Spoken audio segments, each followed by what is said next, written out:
reka nongere ngo ikaze wamaze gukora subscribe kuri channel ya YouTube ya Ambi TV official, ndetse nawe udukurikira mu buryo utarakora subscribe ariko mukaba mukunda inkuru ndetse n'ibiganiro dukomeza kugenda tubagezaho.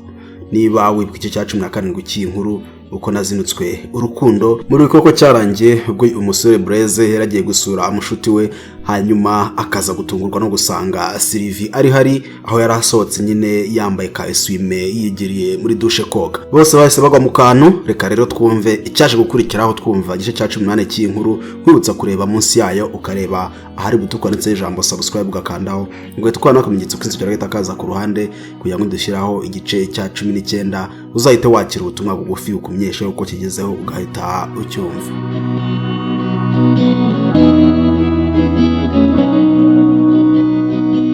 Ibyago bigwira abagabo koko. Sinari nzi ko umusore nkanjye Manzi Blaise nahura n'isugi samara nuruva gusenya nahuye narwo. Gukunda umuntu ukamwimariramo ukamuha umwanya wawe wose, ukamuha ubuzima bwawe cyizere ukakimurundumuriraho, yarangiza akaguhobagiza ukaba nk'imbwa gafefe ukibaza icyo uri cyo ukakibura.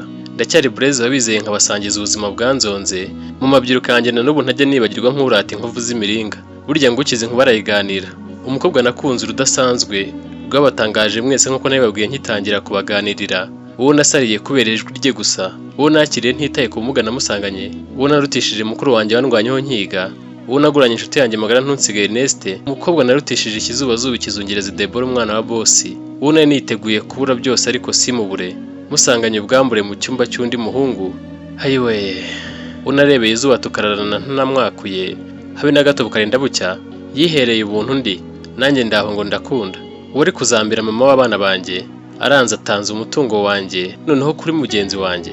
Nabuze pfuna ruguru numva mbuze icyo mvuga ndamukanurira nk'ifoto, nababura ubugenda n'ubusubira mu cyumba. Aimable nubwo yari afite isoni z'ibyo bakoze, ntiyumvaga impamvu turebana gutyo, ntiyiyumvishaga impamvu dutunguye nk'abari basanzwe baziranye. Byaramucanze nabura icyo avuga, abura ububwira Sylvie kuko yari afite isoni z'ibyo bavuyemo. Noneho akibaza niba ndi musaza wa Sylvie akumva atazi icyo yavuga. Narebye Sylvie agahinda karanyegura, amarira atangira gushoka ku matama yanjye ntavuga. Numvaga ngiye gushwanyuka neza.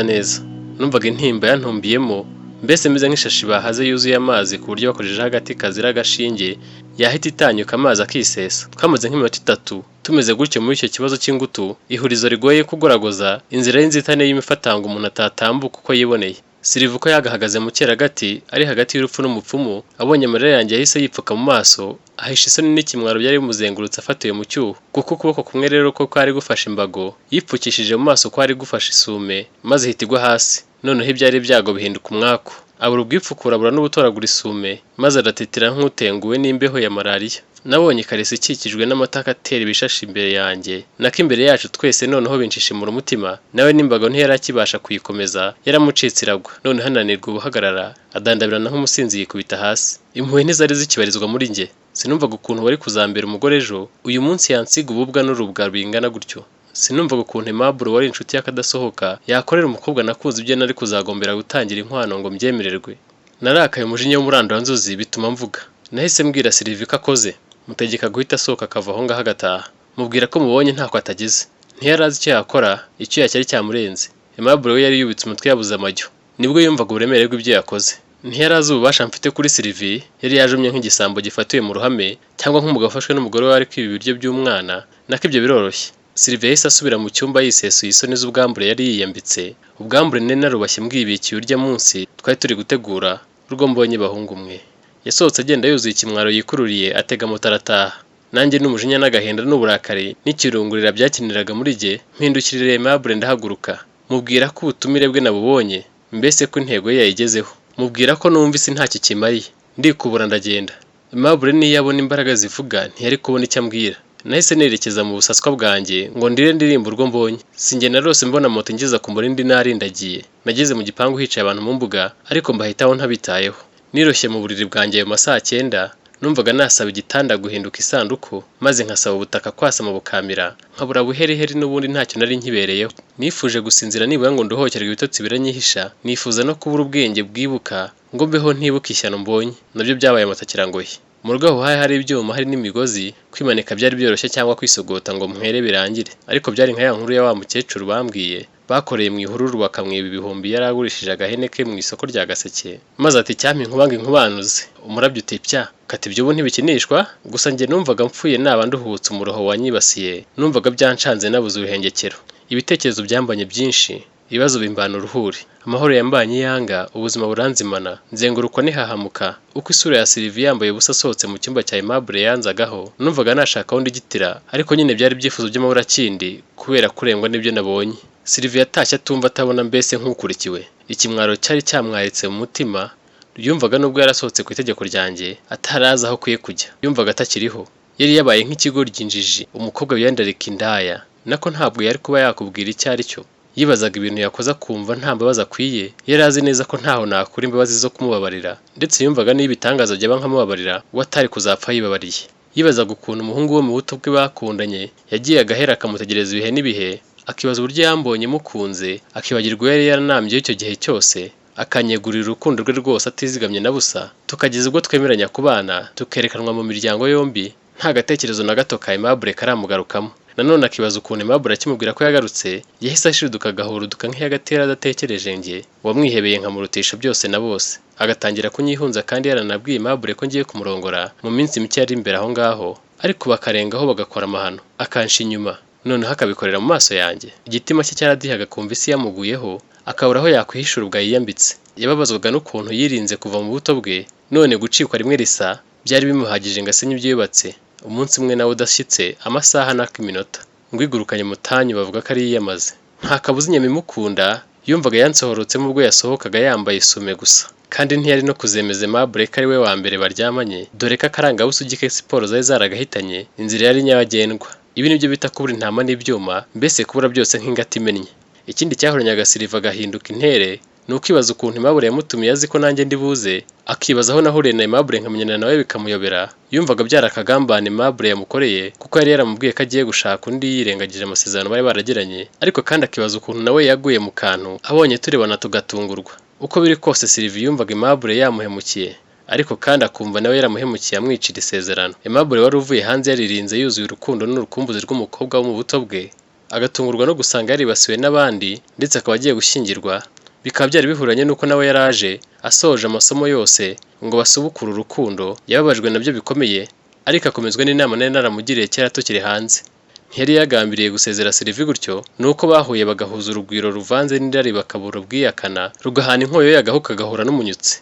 Nanone nibazaga ukuntu Blaise babanye neza iyo mu mahanga, bakagirana inama z'intungabuzima zikabarinda ishyanga mpaka batashye, yamubabaza akamusambanyiriza uwo atari yakamenya isano bafitanye. Ntiyumvaga ko yaba ari ingesheri wa Sylvie bagiye kurushinga vuba, ntiyanumvaga ko naba musaza we, kuko yari yarabyirutse abona umuryango wa Sylvie aho bari batuye i Cyangugu.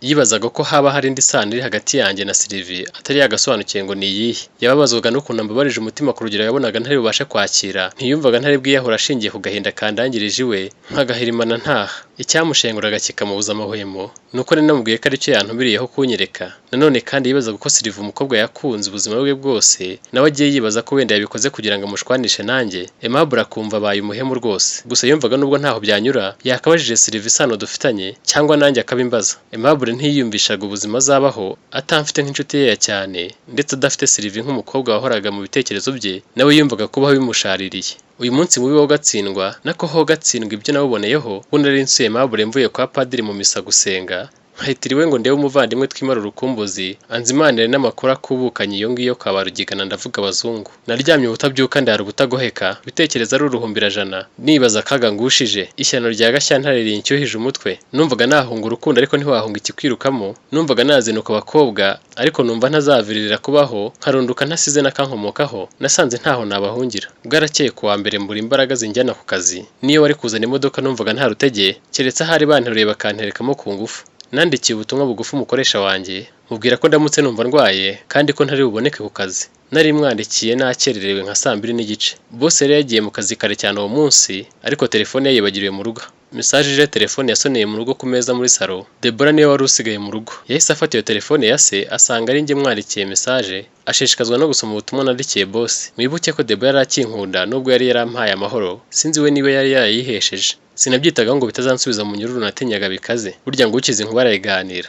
Deborah yumvise mbwiye boss ko ntameze neza ko ntari bubashe kuza ku kazi, bimutera kumpangayikira kandi abura gushyira se telefone ngo amenye ko mwandikiye. Ahangayikira ko ntameze neza niko kunsubiza mu izina rya se ambaza icyo nabaye. Nabonye ubutumwa papa Deborah yandikiye, mpita mbusoma nsanga mbaza ikibazo mfite cyari cyo. Nahise ntungurwa n'icyo kibazo, mbanza kugitekerezaho nsanga boss ari ubwa mbere mubwiye ko mfite ikibazo akambaza icyo ari cyo. Mbitekerezaho nkeka ko ari Deborah ushobora kuba ari we uyifite akabyandika. Yategereje igisubizo arakibura, akeka ko namuvumbuye, abura icyo akora ngo amenye icyo nabaye. Afata umwanzuro wo kumpamagara akoresheje nimero ya boss, ariko nanga kuyifata. Nibwiye ko nahita yongera kumpamagara ndamenya ko ari Deborah simwiteho, ariko natongera kumpamagara ndamenya ko ari boss aba ari njye mwihamagarira. Deborah yahise yibuka ko yasize acanye amashyiga ya ruzungu amwe bita kwiziniyeri. Namubonye atongeye guhamagara mpita muhamagara kuko nari namaze kubona ko ari boss wanshakaga. Navuze halo, numva nikirijwe n'umukobwa mbabazwa no kumva ari cya Deborah. Nahise nkupa telefone nkomeza kwiryamira. Deborah yabuze amahoro ariko ashimishwa no kumva ijwi ryanjye. Imwe mu mpamvu zatumye Deborah atongera kugeza kundeba mu kazi nuko yasanze iwabo nta mukozi bari bagifite kandi barumuna be ntibabe bakagarutse mu biruhuko. Bivuze ko ari we akazi kose ko mu rugo karebaga, harimo no gutekera ababyeyi kuko baryaga mu rugo saa sita. Ntihari kure rero kandi bari bafite imodoka niyo yabacyuraga bagiye mu karuhuko ka saa sita ikabagarura mu kazi nta kibazo bifitiye. Deborah akibura wa mukozi hasize yabajije nyina igituma yirukanye umukozi, amubwira ko bashatse kumugarura akanga akigira mu kandi kazi. Deborah kuko yakundaga umukozi bikaze cyane ko ibyamutegekaga byose yabikoraga atamusubirishijemo, byatumye yifuza kumenya aho yagiye gukora. Nyina amubwira ko yagiye gukora kwa sheri wanjye. Deborah ahita atinya kuba yahaza nubwo ataranahaze.